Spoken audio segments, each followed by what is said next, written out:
Crna Gora je u predvorju Evropske unije, ali je i dalje čeka dosta posla. Do kraja pregovaračkog procesa ostalo je da se zatvori još 19 poglavlja, a dva najvažnija su 23 i 24. Najzahtjevnija poglavlja dolaze na kraju. Poglavlja 23 i 24 koja se odnose na vladavinu prava, borbu protiv organizovanog kriminala i korupcije, kao i poglavlje o zaštiti životne sredine koje je izuzetno važno, ali i veoma kompleksno. U oktobru i novembru imat ćemo jasniju sliku koliko je realno zatvoriti sva poglavlja. Najvažnija poglavlja odnose se na pravosuđe, a i domaća i međunarodna javnost očekuju presude u procesima visoke korupcije. Ono što je prije svega zadatak čelnika sudske grane vlasti jeste da napravi jednu organizacionu strukturu koja će dovesti do efikasnosti vođenja samih krivičnih postupaka, odnosno do završetka određene kategorije predmeta koji svakako su pod fokusom javnosti. A da li će sva poglavlja biti zatvorena do kraja godine, posljednjih dana vodi se debata. Ipak, nadležni uvjeravaju da nema razloga za brigu.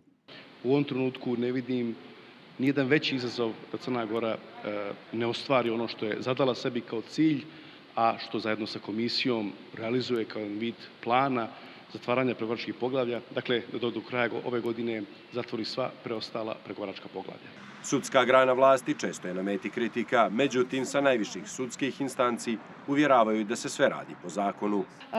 Problema imamo i apsolutno moramo biti iskreni i otvoreni, jer prije svega na taj način pokazujemo i našu transparentnost i našu otvorenost ka građanima, ali prije svega i građani moraju da budu svjesni da pravosuđe, odnosno sudstvo, ne može da donosi očekivane presude, već prije svega presude koje su zasnovane na činjenicama i okolnostima i dokazima koji se tiču konkretnog predmeta.